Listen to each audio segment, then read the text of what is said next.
It's time to enhance the relationship between expertise and impact, between knowledge and application. Welcome to a journey of discovery and empowerment. Welcome to All Physicians Lead, the Forbes Books podcast that highlights the critical leadership role that all practicing physicians take on every day.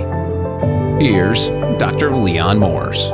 I'm back with Dr. Joshua Hartzell, a retired Army colonel, seasoned leader in military medicine, and faculty member at the MGH Institute of Health Professions. We've been exploring his 25 years of experience in internal medicine, infectious diseases, and leadership development. Josh, in part one, you mentioned ROTC. Did you always want to be a doctor, and was ROTC just part of that path, or did it open up new directions for you? How did all that play out? So for ROTC, I was always a big history buff growing up. I mentioned earlier that I love to read, but I mean, most of my reading was centered around biographies or history books, topics related to the military or just history in general. I'm a big Theodore Roosevelt fan. So that's sort of what got me interested in the military. And then like the other honest part about it is, I mean, I grew up in a, small town in Pennsylvania. And the military sort of offered funding for my school, which was very nice. And two, it like for me was an opportunity like, hey, I'm going to go do something different. I'm going to, I don't want to say leave here, but I'm going to get out and do some different things, see a lot of things. I still tell this joke, but I went to airborne school in between my sophomore and junior year of college. Mm-hmm. And that was the first time I ever flew. So the first flight I ever jumping out of it. Yeah, the first flight I took was to, Columbus Airport or whatever. And then I had like a little huddle jumper to the airport. The third time I flew was out of the airplane. Like I flew to airborne school and then I was jumping out of planes. So that sort of gives an idea of like what the military was going to give me, just different experiences. And I was looking forward to that. And I always had held people who served, and I still do, like with great sort of respect. I mean, if you're willing to put on the uniform and serve our country, you're a special individual. And I think that's one of the things that I enjoy about the military is that culture of unity when you're together is really, you can come from any place in America, but when you're in that unit together, you're that unit, like you're one. It's a powerful, powerful thing. And in medicine, I was always interested in science. Growing up, my mom had breast cancer when I was pretty young. And I think that shaped a lot of my sort of interest and desire to be a physician. And when I got to college, it kind of evolved I think medicine is the thing. I mean, I like bio, but I was also like, what am I going to do as a biologist? I don't really know. I know there are jobs obviously, but I don't know. A few times in residency, that Fish and Wildlife Service in Montana looked pretty good, but I guess I'm where I'm supposed to be. It would be good. I sort of said, okay, medicine is the thing. And once I was in the ROTC and I knew that uniform services, med school existed, that was kind of the dream school for me. I had kind of decided, as much as one can decide when they're, 20 years old that they want to have a career in the military. I was kind of thinking I really want to do this. And, fortunately it worked out really well. Yeah. And once we signed on all those dotted lines, we ended up with a career, whether it was intentional or not, just our cumulative service obligations, which many of our listeners probably know about, but some would be surprised that you end up signing contracts for nearly 20 or 20 plus years by the time you finish all your training. So we share a unit. When I took my government-sponsored Outward Bound program after West Point and decided to take a deferment and jump out of perfectly good airplanes at Fort Bragg, North Carolina. Tell us a little bit about that experience. You're a battalion surgeon, deployment. What leadership lessons did you learn from that? What did you see that impressed or didn't impress?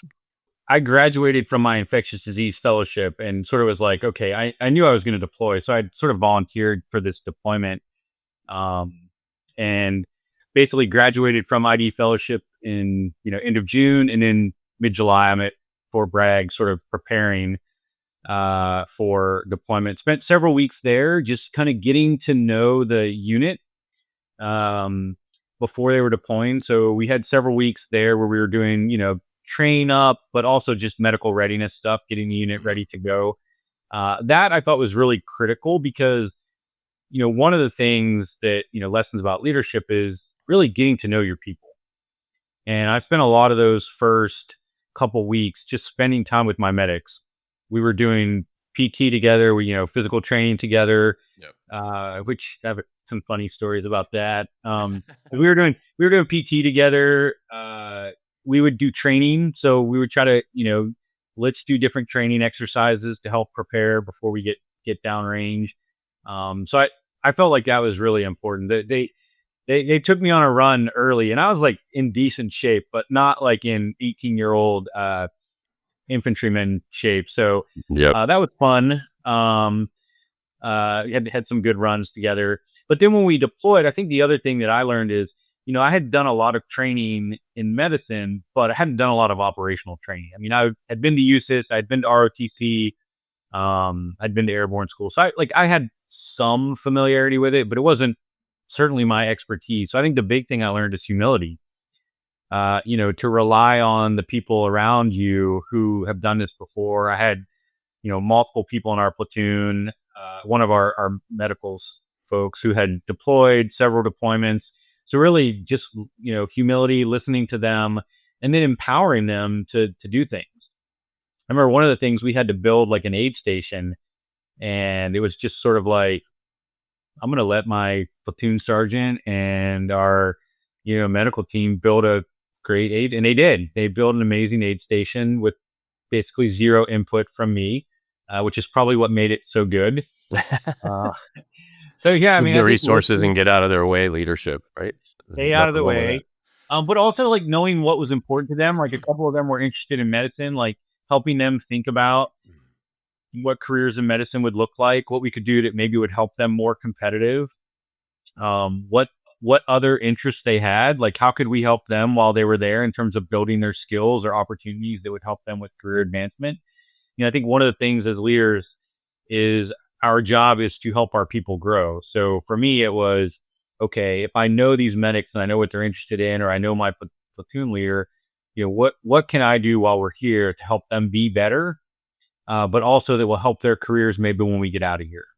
So I think we should always be looking for ways to help people learn and grow. And I think when you're on deployment, you have a lot of those opportunities. Yeah. And speaking of that, something, more traditional medicine wise, program director, talk about opportunities to, teach, mentor, grow.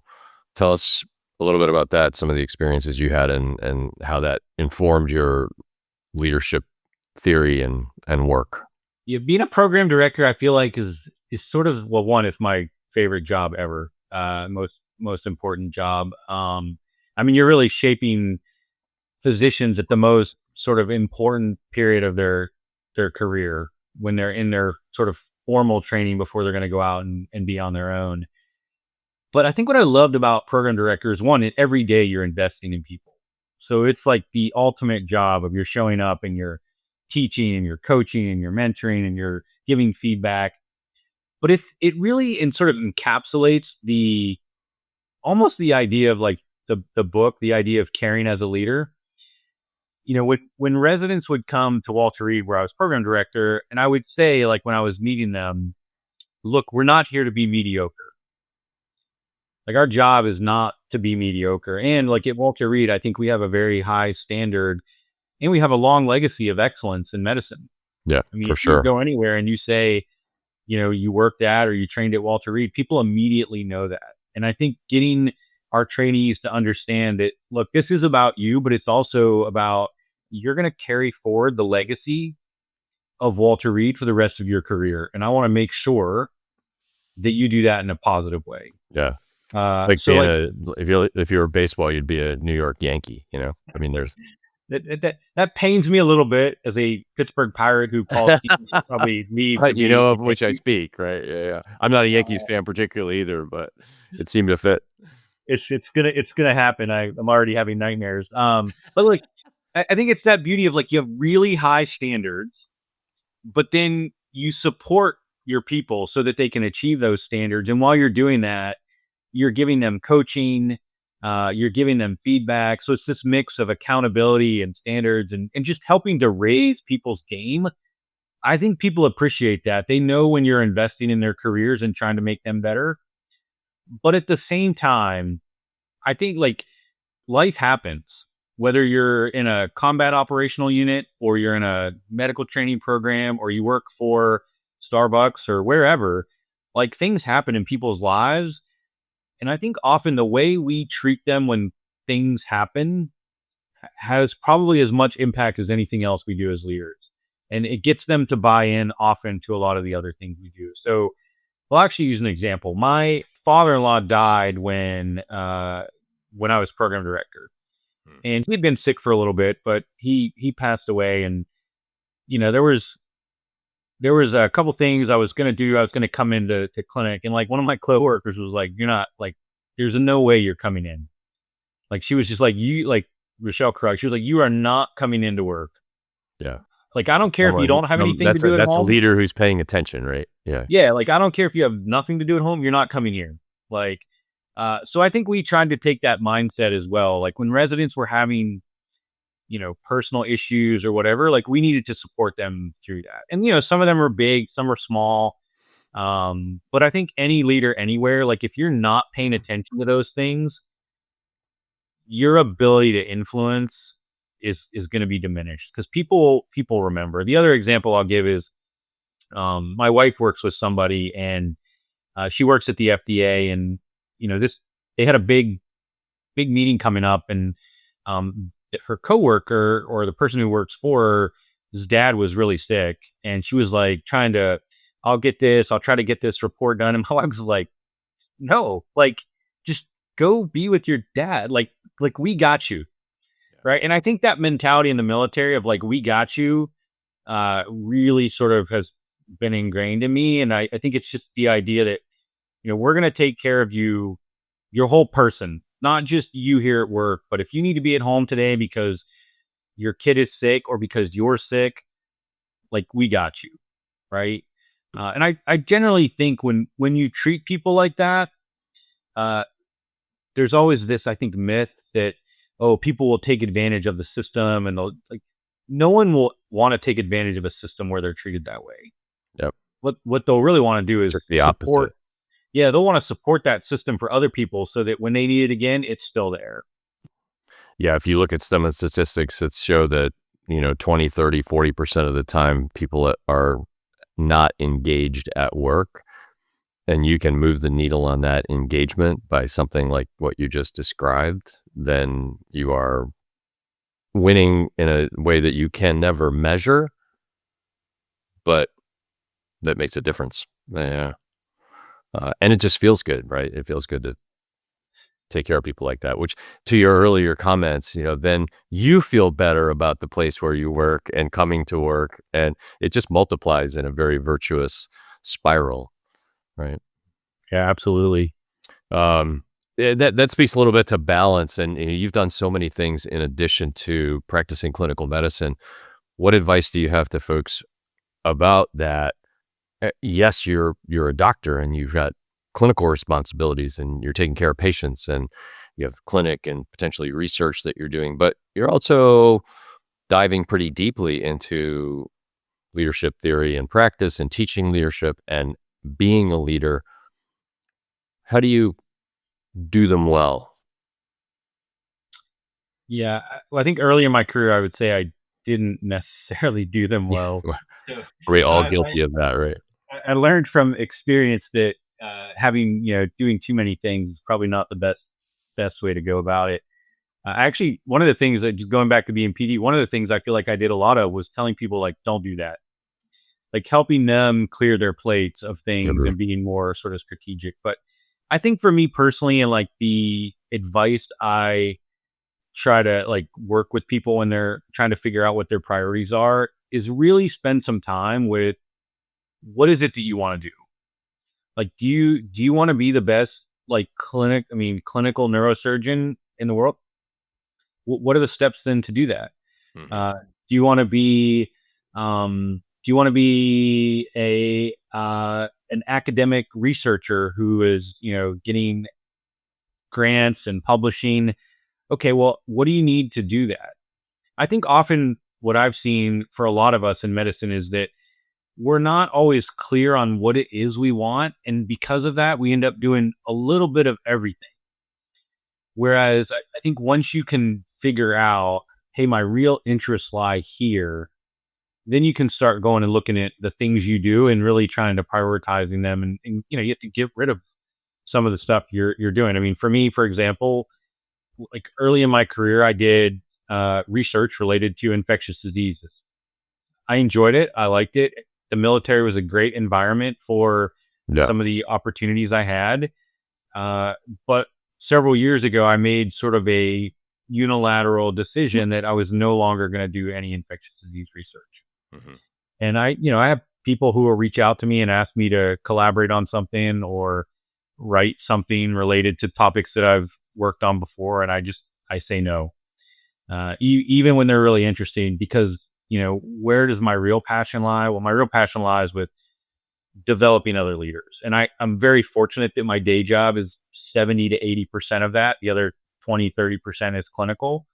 So I get to do that in my day job, but then I also get to spend some of my outside time that I may have spent in the past doing research or other things, just solely focused on leadership development.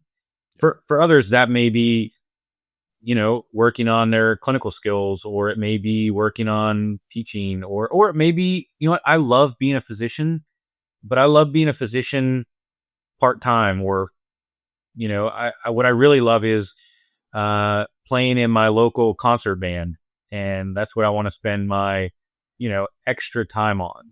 Yeah. So I think getting clear on your priorities is really important. And the question I've been asking recently is, like, what do you want to do every day? Like, what do you want to wake up and go in the morning and feel energized and excited about your work? Like, if you can do that every day, then it doesn't even really seem like a job. That's right. I think the closer you can get to that, the easier it is then to say no to some of the other things. Yeah. Yeah. Like you, I have the opportunity to coach and mentor younger folks. And in fact, our kids are at the point in their career where, and I say this to our hopefully younger listeners who are like, well, how do I pick? And it's okay early on not to be able to pick and to do, like you and I did, a lot of things, because we don't know if we're going to end up being a department chair or a CEO or a pure clinician or a clinician researcher. So you're doing a little bit of all of it so that you don't close any doors downstream, but then you get to a point, 8, 10, 12, maybe 15 years down the road where you can effectively, as you did with research, decant some of those and say, okay, I am really happy doing these things now, and I no longer have to invest time in that. But just to emphasize to folks that are very early in there, keep those doors open. Don't burn those bridges unless you're absolutely sure. And if you are, and you're going to dive into 100% clinical medicine and do that for an entire career, that is absolutely okay. But if you're not sure, then that uncertainty of what things are going to look like in 15 or 20 years is something that is normal and natural and okay, right? 100% agree. And the other point that you made me think about is sort of this idea of like pivot. I think a lot of us, I mean, I went into medicine, and like my idea when I started med school and residency wasn't like I was going to do academic medicine. It was like, no, I wanted to be an amazing internist, take care of patients, and all I want to do is clinical care. I think a lot of people start with that. And then as you experience more things and you get introduced to more things, then you start to shift. I have several friends who have had multiple career pivots with all clinical care for a period. And then they're like, you know what? Actually, now I'm going to do more of the administrative leadership stuff. And then maybe after that, they're like, you know what? Like, I think I'm actually going to jump over here to research. And I don't necessarily know that you have to stay in one lane. But I think as you're going through those is when you're in one lane, trying to figure out like, okay, I'm in this lane potentially for a while. Yeah. And do great. That's another key lesson is whatever you're doing that day, do it really well. That it kind of goes without saying. And I think a lot of people in medicine are so devoted that is like a duh kind of thing, but whatever it is, even if it's not your favorite thing, you're doing it. So do a great job, and that too will open doors for you. Well, and I think that's a really great point about, young leaders who want to be, you know, uh, competitive for other leadership positions or seek other leadership positions is, as followers, the better job we do, the harder we work and more successful, it builds influence with those around us. Mhm. Right. I remember when I was junior faculty in infectious disease, Glenn Wortman, who Yeah. came over and he dropped this big binder on my desk. And it was the, continuing medical education binder for the department. And he was like, I've done this. Dr. Zapor's done it. Like everyone in our department had done it. He's like, it's your turn. Right. But like the expectation was that I was going to do it really well.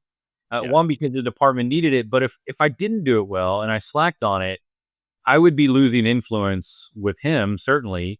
But also with everyone else in the department who was, expecting me to do that. So I think some of these tasks that we don't necessarily want to do, like you just said, like show up and do them well, because when you do that, you're building influence for the future. Yeah.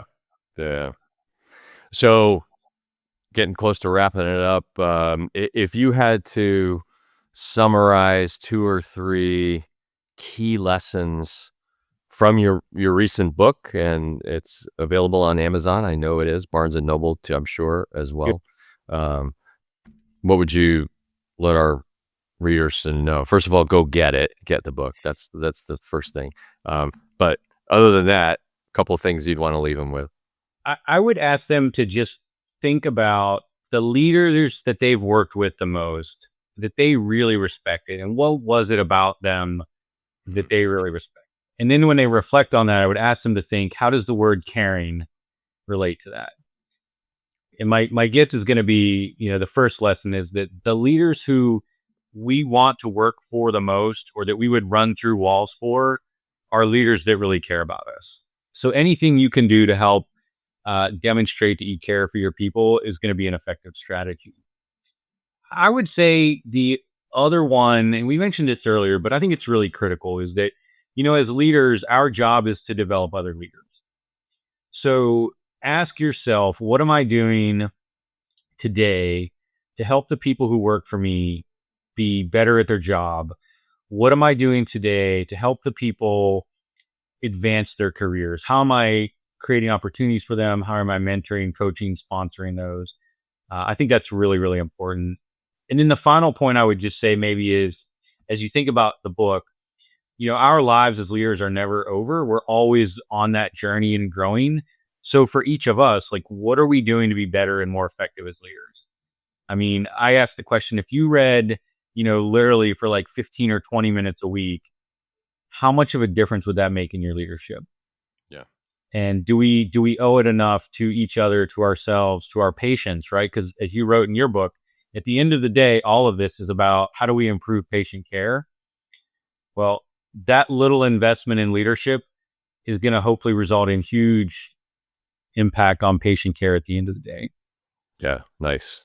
Well put. Well, and speaking of patient care, we knew each other before that, but ever since you diagnosed and treated me with Lyme disease, which was freaking miserable, I was a hot mess. Pun not intended, but really appreciate your leadership, your clinical care personally, and everything that you've been doing to advance care for our patients, both from a leadership standpoint, a clinical standpoint, a research standpoint. So thanks so much for taking the time and for joining us today at All Physicians Lead, Josh Hartzell. Thank you so much for having me, Leon. I appreciate it. And that'll do it for this episode. If you like the show, please subscribe so we can notify you about new episodes. In addition, please take a moment to leave us a review so others can benefit from the leadership insights of our terrific guests. See you next time as we continue redefining physician leadership. This has been All Physicians Lead. We can all be better leaders, and our teammates and patients will be the beneficiaries. Go to allphysicianslead.com to unlock your potential, sharpen your impact, and elevate your journey. All Physicians Lead with Dr. Leon Morse, is a production of Forbes Books.